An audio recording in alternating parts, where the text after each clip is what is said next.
Assalamualaikum warahmatullahi wabarakatuh. Perkenalkan, nama saya Damayanti Siregar dari Lokal 3 MPIA. Baiklah, di sini saya akan menjawab soal-soal UAS filsafat pendidikan.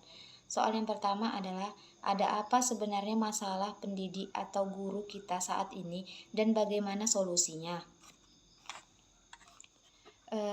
Masalah pertama adalah bahwa pendidikan, khususnya di Indonesia, menghasilkan manusia robot. Kami katakan demikian karena pendidikan yang diberikan ternyata berat sebelah. Dengan kata lain, tidak seimbang. Masalah kedua adalah sistem pendidikan yang top down atau dari atas ke bawah. Kalau menggunakan istilah Paulo Freire atau seorang tokoh pendidik dari Amerika Latin adalah pendidikan gaya bank atau sistem pendidikan ini sangat tidak membebaskan karena para peserta didik dianggap manusia-manusia yang tidak tahu apa-apa. Yang ketiga, dari model pendidikan yang demikian, maka manusia yang dihasilkan pendidikan ini hanya siap untuk memenuhi kebutuhan zaman dan bukannya bersikap kritis terhadap zamannya. Solusinya adalah satu, solusi sistematik.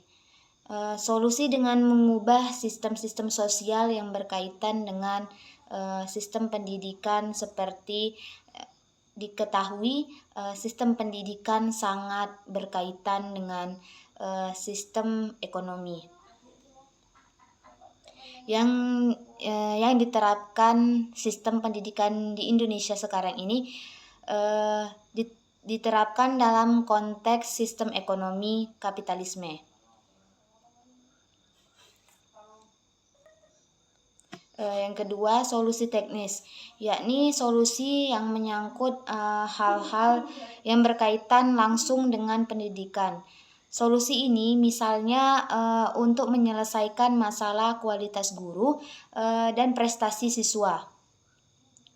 Maka dengan adanya solusi-solusi tersebut diharapkan pendidikan di Indonesia dapat bangkit dari keterpurukannya sehingga dapat menciptakan generasi-generasi baru yang ber-SDM tinggi, berkepribadian Pancasila, dan bermartabat. Soal yang kedua, ada apa sebenarnya dengan peserta didik kita saat ini dan bagaimana solusinya?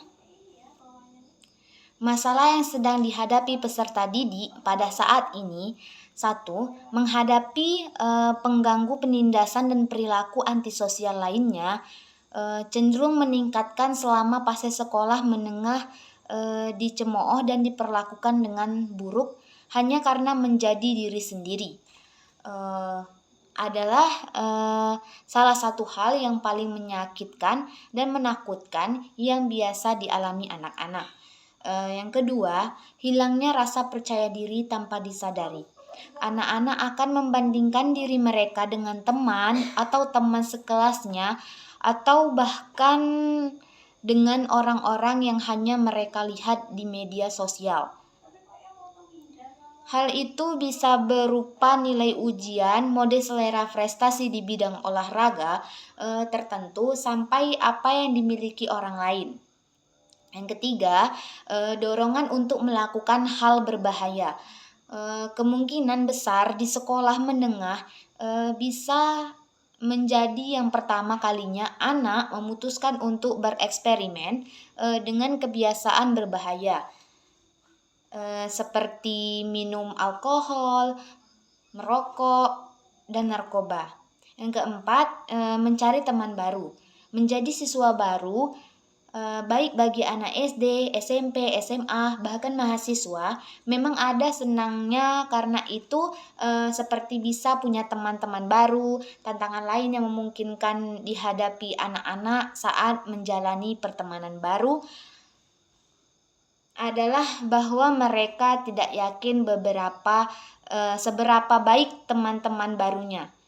Yang kelima, gagal mengikuti sesi pembelajaran.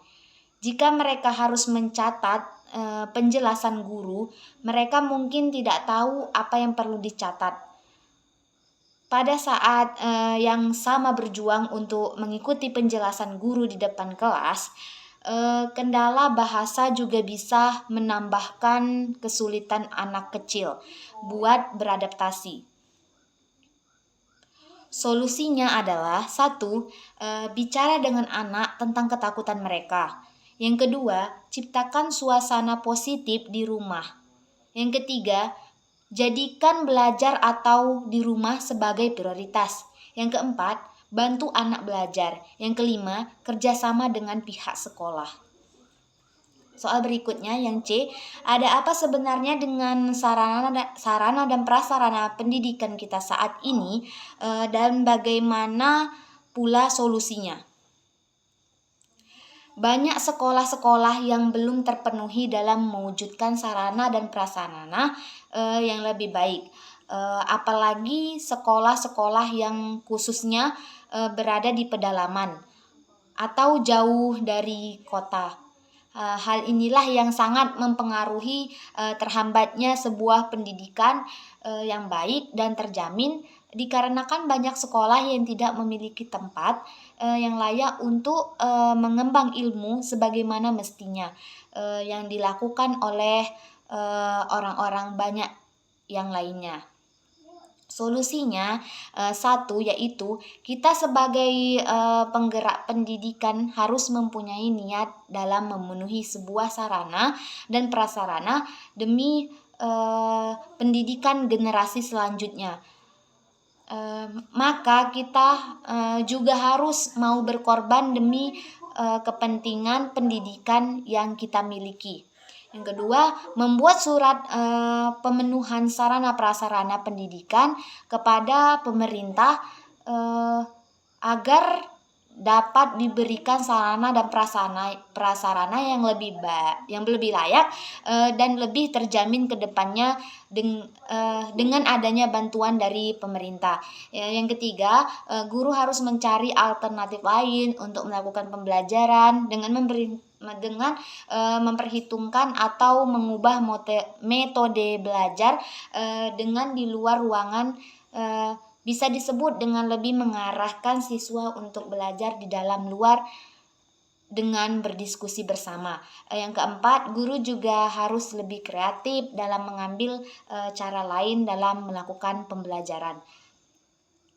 Salah satunya dengan memperbanyak praktek seperti diskusi dalam kelompok dengan keterbatasan sarana atau menggunakan cara belajar dengan bermain demi keberlangsungan pendidikan. Soal yang kedua, ada apa sebenarnya dengan kurikulum pendidikan kita? Mengapa selalu berubah? Jelaskan. Kurikulum Indonesia terlalu kompleks. Siswa akan terbebani dengan segudang materi yang harusnya dikuasai siswa, harus berusaha keras untuk memahami dan mengajar materi yang sudah ditargetkan. Yang kedua, sering berganti nama kurikulum. Di Indonesia sering sekali mengalami perubahan. Namun perubahan tersebut hanyalah sebatas perubahan nama semata tanpa mengubah konsep kurikulum.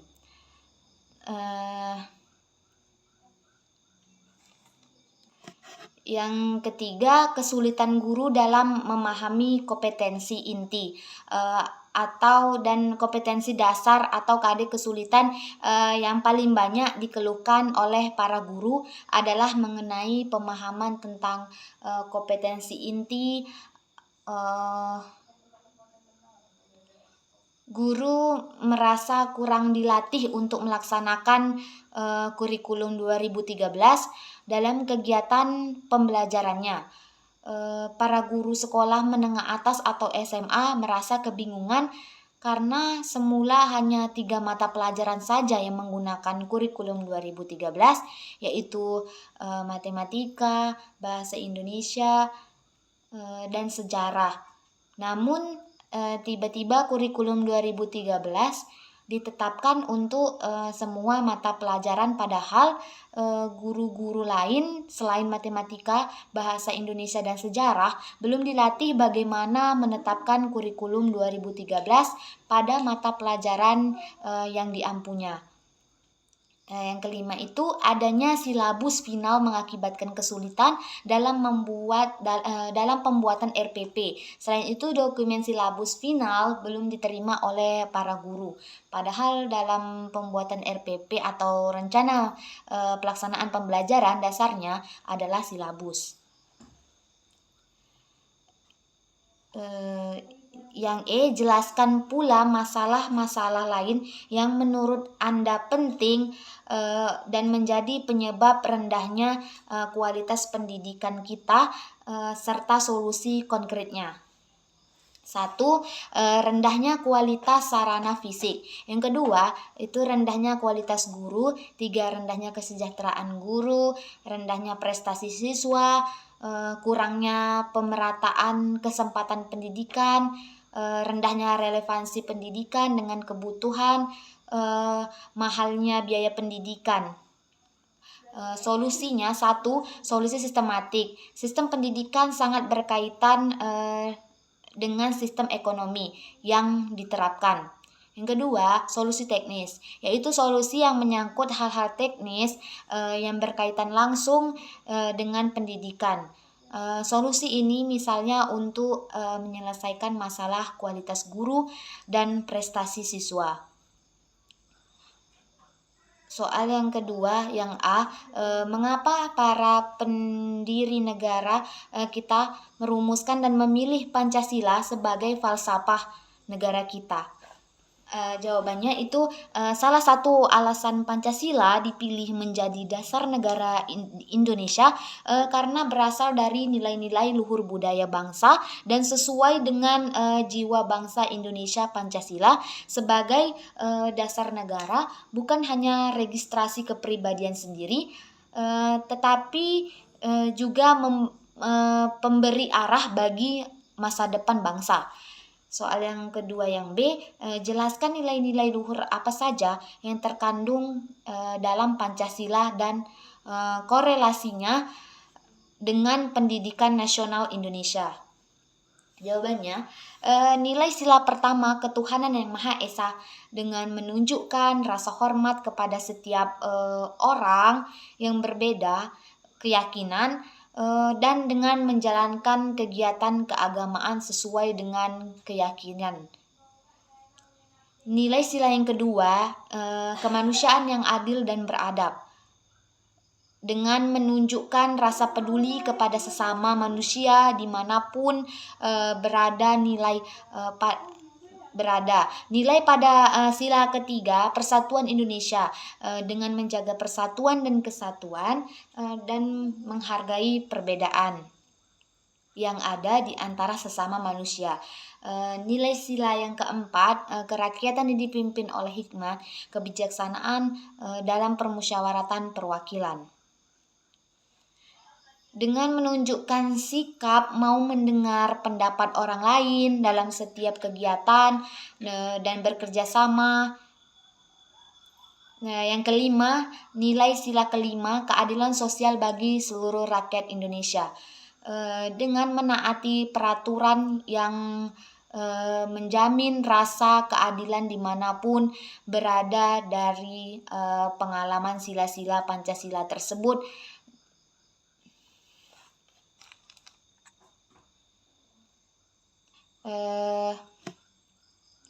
soal yang kedua, yang C, bagaimana cara mengimplementasikan nilai-nilai Pancasila dalam dunia pendidikan Indonesia? Jawabannya, cara mengimplementasikan nilai-nilai Pancasila bisa dilakukan melalui metode pembelajaran yang menyenangkan dan lebih menarik agar peserta didik bersemangat dan senang ketika menyimak pembelajarannya. Soal yang kedua itu yang D, apa dampak negatif yang ditimbulkan jika pendidikan kita tidak diwarnai dan tidak dipengaruhi oleh Pancasila? Jawabannya, jika Pancasila tidak diselenggarakan dalam dunia pendidikan Indonesia, maka di Indonesia ini mengalami krisis moral karena selain sebagai dasar Pancasila juga berguna sebagai pandangan hidup bangsa Indonesia, di mana di dalam Pancasila sudah mencakup tujuan dasar berdirinya bangsa Indonesia. Soal yang ketiga yang A, Anda jelaskan bagaimana sebenarnya konsep learning society itu. Jawabannya, learning society itu adalah pemberdayaan akan peran masyarakat dan keluarga dalam kegiatan belajar. Konsep pendidikan yang di samping menjadi tanggung jawab lembaga pendidikan formal, juga menjadi tanggung jawab keluarga dan masyarakat. Upaya mewujudkan learning study adalah dengan meningkatkan partisipasi masyarakat. B. Anda jelaskan secara logis dan kritis mengapa semua masyarakat harus selalu belajar. Jawabannya, masyarakat sangat diwajibkan belajar untuk mendapatkan pengetahuan. Dengan pengetahuan, manusia bisa meningkatkan kualitas hidupnya menjadi lebih baik. Manusia itu wajib belajar untuk segala sesuatu, mulai dari hal yang abstrak, misalnya berpikir, berbicara, berbuat. Selain itu, karena belajar itu memiliki banyak manfaat bagi kita, seperti dapat menambah pengalaman, wawasan, yang dulu kita tidak tahu, sekarang bisa tahu, mengetahui kekurangan dan kelebihan yang kita miliki, dapat meningkatkan kegiatan sosialisasi, dan kita dapat tahu proses perubahan kita dalam hidup. Yang C, tuliskan dan jelaskan bagaimana strategi efektif untuk mempraktekkan dan membudayakan learning society di lingkungan tempat tinggal Anda masing-masing. Apa yang sudah Anda lakukan dan akan lakukan Anda lakukan? Menciptakan suasana dan iklim yang mungkin potensi masyarakat berkembang. Titik tolaknya adalah bahwa setiap manusia, setiap masyarakat itu memiliki potensi yang dapat dikembangkan. Artinya tidak ada masyarakat sama sekali tanpa daya. Yang B, memperkuat daya atau potensi yang dimiliki. Dalam rangka ini diperlukan langkah-langkah positif selain menciptakan iklim dan suasana. Langkah tersebut antara lain menyangkut menyediakan berbagai masukan dalam kurung input serta pembukaan akses ke dalam berbagai peluang yang akan membuat masyarakat yang kurang berdaya sangat diperlukan. Soal yang D, Anda jelaskan bagaimana konsep ideal pendidikan multikultural, apa manfaatnya dan apa pula dampak negatifnya bila pendidikan multikultural ini tidak dapat dipahami dan tidak dapat diimplementasikan oleh bangsa Indonesia. Jawabannya, konsep pendidikan multikultural adalah setiap peserta didik harus diberikan kesempatan yang sama tanpa memandang perbedaan kondisi, baik suku, budaya, jenis kelamin, dan lainnya. Manfaatnya, 1. Peserta didik bisa bebas mengekspresikan kreativitasnya tanpa khawatir mendapatkan perlakuan diskriminasi. Yang kedua, peserta didik berlatih untuk menyikapi berbagai keragaman. di lingkungan sekitar. Yang ketiga, peserta didik termotivasi untuk menjadi agen perubahan sosial yang nantinya bisa menghapuskan tindakan rasial maupun etonerisme. Dampak negatif dapat berubah bahaya benturan peradaban yang menyebabkan kekacauan, konflik, dan perpecahan dalam suatu negara. Baiklah, hanya itu yang dapat saya sampaikan. Kurang dan lebihnya saya mohon maaf. Saya akhiri. Wassalamualaikum warahmatullahi wabarakatuh.